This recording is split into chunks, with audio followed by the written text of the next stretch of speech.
elétrica, né? Nós nos preocupamos com essa questão das instalações prediais de uma forma geral e da questão dos incêndios. Por exemplo, aqui no centro da cidade, nós entendemos que incêndio é um problema dos mais graves, quer dizer, o perigo da ocorrência de incêndios, né? Haja visto o que ocorreu lá no edifício da Eletrobras, alguns anos atrás, né? E o próprio bombeiro tem uma certa dificuldade, teria uma certa dificuldade de combater o fogo nessa direção. Então, tá bom? Desculpe eu estar aqui respondendo no lugar do nosso presidente, né? Então, mas eu apenas queria lembrar essa questão aqui. Eu vou convidar o nosso diretor Luiz Carneiro também, que é um engenheiro que tem trabalhado muito. Senta aqui na mesa para... Senta na mesa, senta na cadeira. Vamos reunir várias perguntas. Eu acho que o senhor começou primeiro, por favor. Sou eu. Ela estava na vez aqui, ó. Por favor. Não. Passamos aqui o microfone. Presidente, eu queria dar uma notícia também, que ontem, né, nós fizemos aqui, a pedido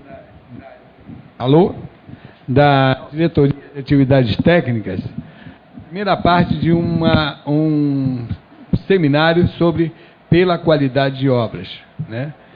E ontem foi discutido exatamente as suas perguntas, não é?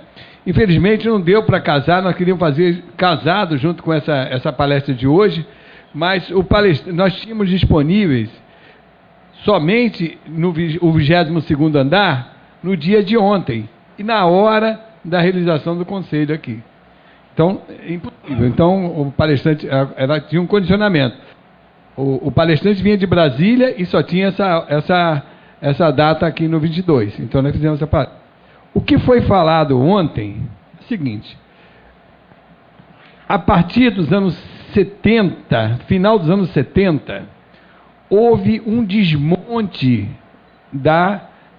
do Estado brasileiro. Intencionalmente, muito provavelmente, né? Um desmonte.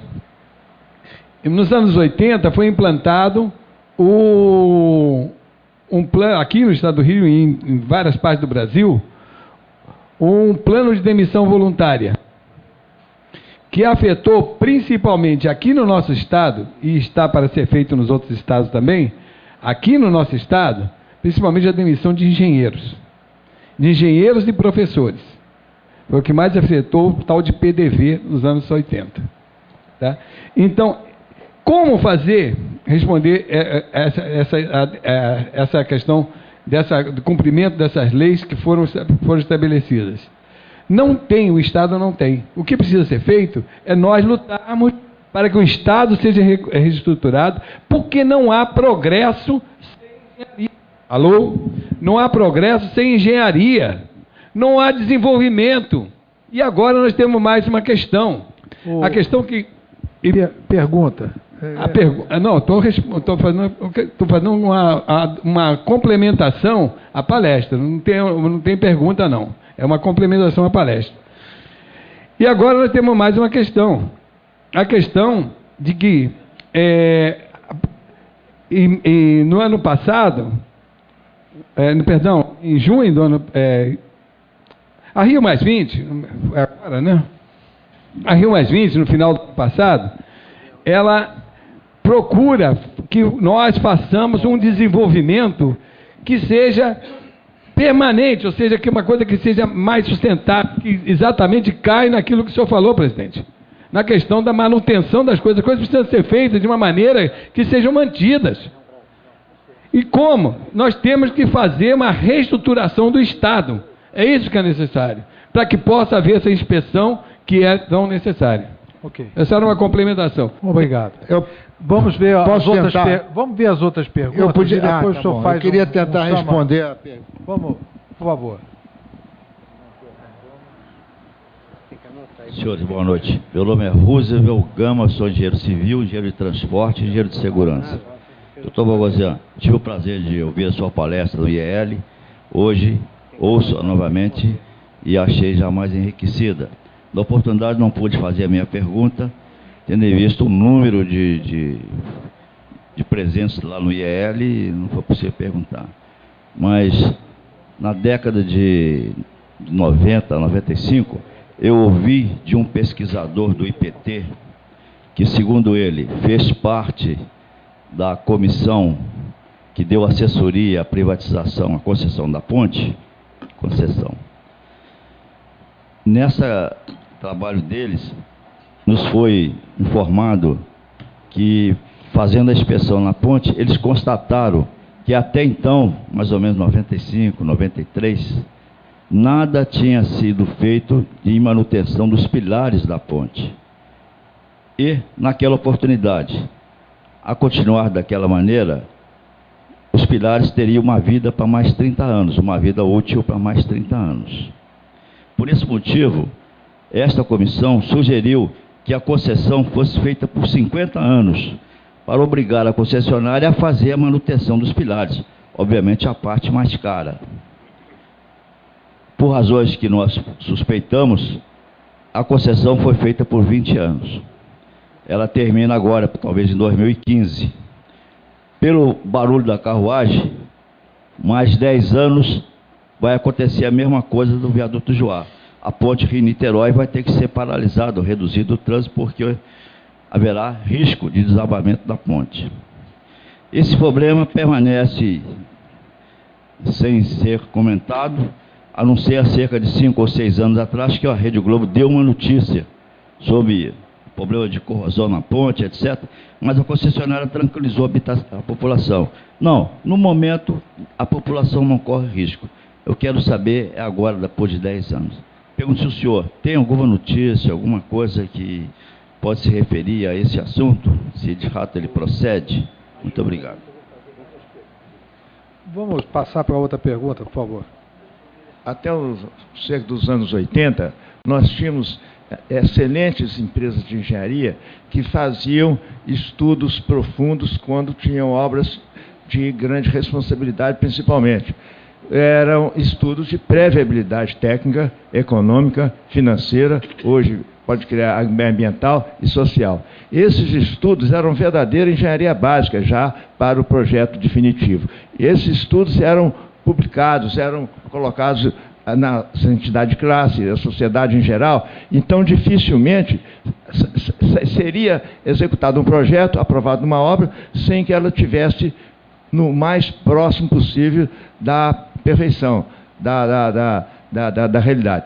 Então, a partir daí, eu não vejo mais esses estudos, essas empresas foram desmanteladas, como disse, e cada vez pior. Os projetos, as obras, vamos falar aqui, a gente se vê, elas não sugerem que tinham qualquer estudo prévio. Enquanto um estudo de pré-viabilidade custava pouca coisa essas empresas em relação ao grande vulto da obra, ou seja, não tinha risco nenhum, hoje se faz a obra diretamente com alto risco, então a situação, além da falta de qualidade de profissionais, a situação está sendo essa. Logo, esse enfoque que o senhor colocou, da necessidade de manutenção, inspeção, etc., é perfeitamente pertinente, porque todas as obras, praticamente, que se conhece por aí, estão sem bases de projeto e construtivas adequadas, de acordo com a engenharia. E, de um modo geral, não é uma obra civil de grande porte, ela tem também implicações de engenharia de outras especialidades, principalmente a metalúrgica. Então, a causa dessa situação é justamente a falta, nesses uns 30 anos pelo menos, dos estudos de pré-viabilidade técnico-financeira que custam pouco e têm um efeito grande e garantem a qualidade e segurança das execuções. Eu posso dar como exemplo, que eu fui responsável por alguns projetos complexos, que esses estudos promovem uma possibilidade de desvio da ordem de 1,5%, 2%, 3%. enquanto hoje se muda de 7 para 70, de 50 para 200 e assim por diante, um orçamento. Isso envergonha a classe de engenharia, porque o maior economista, o maior financista é um engenheiro. Ele que sabe das bases, das causas, para poder criar as projeções econômica e financeira do empreendimento. Muito obrigado. Então, a minha pergunta é essa: tem possibilidade das entidades de classe, a partir do Clube de Engenharia, tentar retomar essa atividade básica, que são estudos de pré-viabilidade técnica, econômica, financeira, ambiental e social? Muito obrigado. Agora eu vou juntar a pergunta do Dr. Carneiro, que quer fazer uma pergunta ao Dr. Francis. Bom, primeiro, boa noite, parabéns ao nosso presidente pela brilhante palestra. Eu queria fazer uma pergunta, presidente. A necessidade da manutenção aumenta cada vez mais na medida que, é uma opinião pessoal, eu queria ver a sua opinião, na medida que os preços disponíveis nas concorrências dos governos, no caso, posso falar no municipal e no estadual, os preços são muito ruins e as empresas gastam um pouco, não na qualidade do material, porque a qualidade é especificada pela BNT, não tem como, mas em estudos, em planejamento, em segurança do trabalho e também uma fiscalização talvez não muito eficiente, fazem com que a durabilidade das obras tenha um tempo menor. Eu queria dizer, por exemplo, no caso de concessão, eu trabalhei numa empresa que fez a via descendente da Imigrante, que se preocupava inclusive com a qualidade do CAP, do asfalto fornecido pela Petrobras, que estava fora da especificação. E aí não ia dar uma durabilidade de 20 anos na pavimentação da Anchieta, por exemplo, coisa que eu nunca vi ninguém fazer aqui quando é obra pública, porque não tem preço para pagar estudos e pesquisas. Eu queria perguntar ao senhor se também a influência dos preços muito baixos estão desagregando as empresas e obrigam a fazer o mínimo possível. Não que seja mal feito, mas o mínimo possível. Doutor Francis, por favor. Bom, eu fico feliz de ouvir esses 4 pontos levantados aí pelos colegas, que eu acho que eles só estão, vamos dizer, enfatizando a importância da gente tomar alguma providência, né? Eu vou começar do começo, o primeiro a falar foi o IBA. Eu queria dizer ao IBA que a proposta que nós temos feito, e até fizemos uma carta à Presidência da República, que pelo Clube de Engenharia foi aprovada no Conselho,